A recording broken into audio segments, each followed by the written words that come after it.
안녕하세요. 창업 멘탈 코치입니다. 오늘은 불황에도 생존하는 창업 3가지 조건이라는 주제를 가지고 여러분들에게 도움되는 영상을 남겨드리도록 하겠습니다. 저는 현재 경영 지도사로서 강의, 컨설팅, 멘토링 등을 하고 있고요. 그리고 강사, 컨설턴트들에게도 지금의 상황은 위기입니다. 지금은 누가 봐도 불황이고요. 아마 이 불황이 좀 장기화될 수도 있다라는 생각이 들고요. 그래서 그런 불황에 생존하는 창업 3가지 조건에 대해서 저의 생각을 말씀을 드리고자 합니다. 저 역시도 계획되어 있던 강의나 컨설팅 등이 딜레이 되거나 아니면 보류된 건들이 있어서 개인적으로 저에게도 위기인 상황일 수 있고요. 다만 개인적으로 불행 중 다행인 것은 이제 컨텐츠 수익이라든지 아니면 좀 시스템적으로 돌아가는 저 개인적인 수익이 있어서 그나마 불행 중 다행이다 라고 생각을 하고 있습니다. 곧 이어서 불황에도 생존하는 창업 3가지 조건을 말씀드리고자 하는데 그 전에 지금 저의 상황을 좀 말씀드리도록 하겠습니다. 저의 상황을 말씀드리는 것이 여러분들이 이해하시는 데 좀 도움이 되실 것 같아서 제가 미리 좀 말씀을 드릴게요. 저는 개인 사업 경험이 있고 그리고 일반 영리기업에서 팀장, 차장까지 했었었고요. 제가 전략기획팀에서 마케팅 기획, 전략기획, 회사 전반적인 컨트롤 타워로서 그런 이제 실무적인 역할을 했었던 그런 이력이 있습니다. 그리고 저는 상금 컨설턴트로서 월급쟁이죠. 월급쟁이 컨설턴트로서 일을 했었었고요.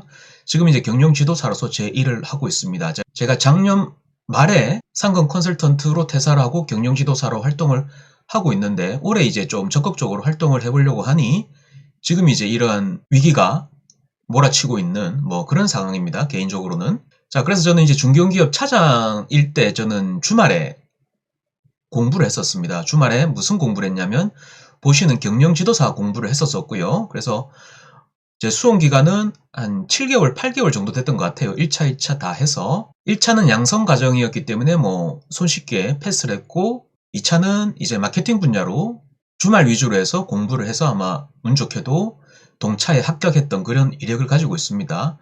그리고 상금 컨설턴트로 있으면서 컨설턴트 내공을 끌어올렸고 그리고 강의 컨설팅 등 다수의 프로젝트를 수행을 했고요. 그리고 멘토링, 심사위원 등의 경험도 보유를 했었습니다. 그리고 책도 썼었고 그리고 지금 보고 계시는 유튜브 등과 같은 다양한 컨텐츠 크리에이터, 블로그도 마찬가지고 이제 컨텐츠 크리에이터 활동도 했었고요. 물론 상금 컨설턴트일 때는 소극적으로 활동했었고 지금 좀 적극적으로 활동하고 있다라고 이해하시면 될 것 같아요. 시간이 허락하는 한 프로보노 활동, 컨설턴트로서 프로보노 활동도 했었습니다. 그리고 지금 현재 제가 있는 것이고요.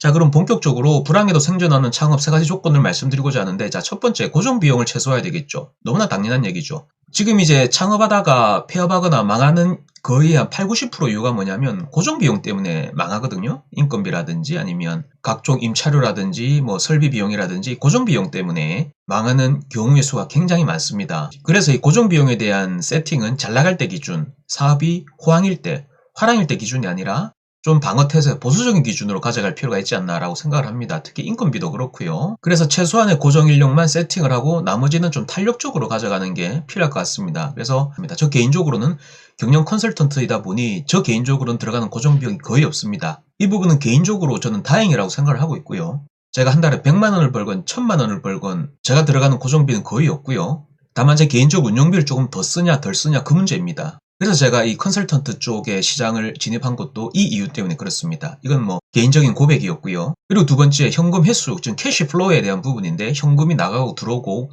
이것을 얘기하는 것이죠. 지금 철저한 재고 관리가 필요하죠. 제가 흑자 도산하는 경우도 많이 봤습니다. 사업이 잘 돼서 재고를 확보하는 과정에서 내가 더 많은 마진을 확보하려면 이제 그 물량 개런티를 해야 되지 않습니까? 그러면 내가 현금을 지르는 거죠. 그냥 현금을 질러서 예를 들어서 우수한 마진을 확보하고 그 재고를 키핑을 하겠죠. 그러면 그 재고를 매입하는 매입 비용은 기본으로 깔릴 것이고 그리고 물류 비용, 창고 비용도 들어갈 거지 않습니까? 그리고 실제로 판매가 되었을 때 특히 유통의 경우에 그 대금을 회수한 그 기간이 있을 거지 않습니까? 그래서 재고를 매입했을 때는 캐시가 확 빠져나갔다가 이 채권 회수 기간이죠. 그게 판매 시점에 바로 현금 회수가 되면 좋은데 그런 경우는 잘 흔치 않죠. 2주 뒤가 됐든 한 달 뒤가 됐든 계약 관계에 의해서 그렇게 현금이 들어올 거란 말입니다. 그러면 그 과정에서 내가 스케줄링하는 그 현금의 입출이 안 되면 이것이 바로 흑자도산이죠. 손익계산서에 이익이 10억이 나건 100억이 나건 그게 중요한 게 아니죠. 손익계산서상의 영업이익률이 30%, 20% 난다라고 하더라도 이런 경우에 걸려버리면 그것이 바로 흑자도산이지 않습니까? 그래서 철저한 현금 캐시플로우, 현금 흐름에 대해서 집중할 필요가 있을 것 같고요. 그리고 저 개인적으로는 제 머릿속에 있는 것이 최고 자산입니다. 누군가가 제 머릿속에 있는 그 경험, 노하우, 인사이트를 가져가지 않는 이상 제 머릿속에 있는 재고와 자산은 그대로 있겠죠. 그래서 이것이 제가 이 컨설턴트 시장에 진입한 두 번째 이유이기도 하고요. 그래서 제가 30 중반에 직장 생활한다고 바쁜 와중에서도 제가 주말에 쉬지 않고 공부를 했던 이유가 아마 이런 부분도 어느 정도 내재가 되어 있습니다. 이거는 그냥 참고로 말씀드리는 것이고요. 그리고 마지막 세 번째죠. 6개월간 운영자금 있죠. 운영자금. 많으면 많을수록 좋겠죠. 최소 3개월. 6개월 이상이 바람직할 것 같고요. 제가 봤을 때 이 작금의 이 위기 상황이 최소 3개월 정도 지속이 될 것 같습니다. 그러면 뭔가 다시 매출이 회복을 하려면 최소 6개월은 걸린다라는 것이죠. 그러면 그 6개월 동안 버틸 운영 자금이 있어야 될 거지 않습니까? 그래서 이제 무리한 대출은 좀 지양을 해야 되지 않나 라는 생각이 들고요. 이 말은 막연한 환상이나 막연한 희망을 가지고 비즈니스를 하시면 안 되고 자기 주머니 사정을 고려해서 그 주머니 사정 사이즈에 맞는 창업 비즈니스를 하셔야 된다는 것이죠. 이건 너무나 현실적인 얘기지 않습니까? 너무나 당연한 얘기인 것이고요. 최소 3개월, 제가 볼 때 6개월 정도가 안정적일 것 같습니다. 6개월 정도 버틸 수 있는 자금이 필요한데 실제적으로 이런 분들이 얼마나 될까요? 자영업 하시는 분, 소상공인분 중에 6개월 이상 버틸 수 있는 자금을 가지고 계신 분들이 거의 없겠죠. 그래서 최소 3개월이라도 버틸 수 있는 자금이 있어야 되는데 제가 봤을 때 그 비중도 그렇게 많지는 않을 것 같습니다. 거듭 강조하건대 본인 스스로의 주머니 사이즈, 주머니 사정을 고려해서 그 사이즈에 맞는 창업, 비즈니스를 하시라고 저는 말씀을 드리고 싶고요. 그리고 저는 정보는 돈이고 돈은 정보입니다. 제가 늘 강조하는데 노하우가 아니라 노웨어가 중요하다라고 제가 늘 얘기합니다. 제가 영상 3개를 남기면 꼭 한 번은 노웨어가 중요하기 때문에 정보가 어디에 있다는 부분을 제가 꼭 짚어드리고 말씀을 드립니다. 그리고 제가 창업 멘탈 코치라는 유튜브를 하면서도 이러저러한 정보가 어디 있으니까 꼭 확인을 하시라고 제가 늘 강조하는데요. 제가 노웨어 관점에서 제 유튜브를 잠깐 한번 들어가 보도록 하겠습니다. 지금 보고 계신 게 제 유튜브지 않습니까? 지금 구독자님들이 그렇게 많진 않은데 한 7,900명 정도 되시네요. 하여튼 재미는 전혀 없는데 제 유튜브 구독하신 모든 분들, 이 방송을 듣고 계신 분들에게 감사하다는 말씀, 영광이라는 말씀 다시 한번 드리고 싶고요.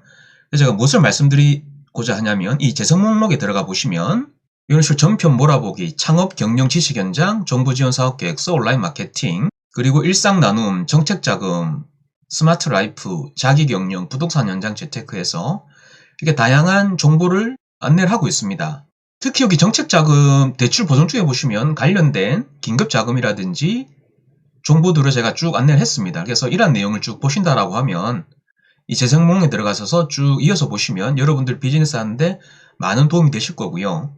절반은 경영 지도사로서 제가 경험했던 부분, 컨설턴트로서 경험했던 부분에 대한 정보이고 들반은 노웨어입니다. 즉 정보가 어디 있으니까 거기 가서 무엇을 보시라고 말씀을 드리는 것이고요. 그뿐만 아니라 이 정부 지원 사업 계획서 이 재생 목록 카테고리에 들어가시게 되면 또 역시 다양한 정부 지원 사업 관련된 정보, 그리고 사업 계획서 작성 관련된 정보, 이 부분에서는 또 제가 심사위원으로서 느꼈던 부분, 제가 경영 컨설턴트로서 직접적으로 알고 있는 부분, 관련된 정보, 노하우, 통찰력을 드렸고, 그리고 또한 30-40% 그 정도는 노웨어입니다. 즉 어디에 어떤 정보가 있으니까 거기에서 무엇을 확인을 하시고 관련된 정보를 취하시라고 제가 이 방송을 남겼던 거였죠.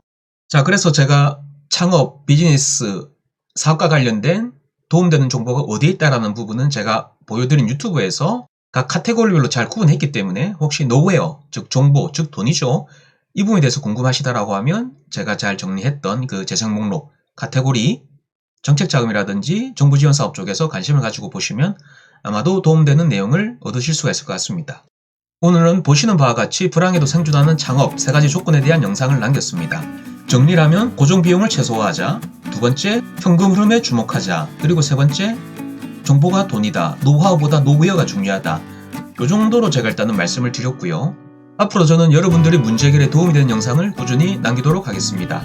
지금 누가 봐도 어려운 시기고 다들 민감한 시기입니다. 이 위기를 잘 좀 극복을 하셔서 다시 여러분들이 웃으면서 비즈니스 할 수 있는 그날이 꼭 오기를 바라고 저희 컨텐츠가 그런 날이 빨리 오는데 도움이 됐으면 하는 바람입니다.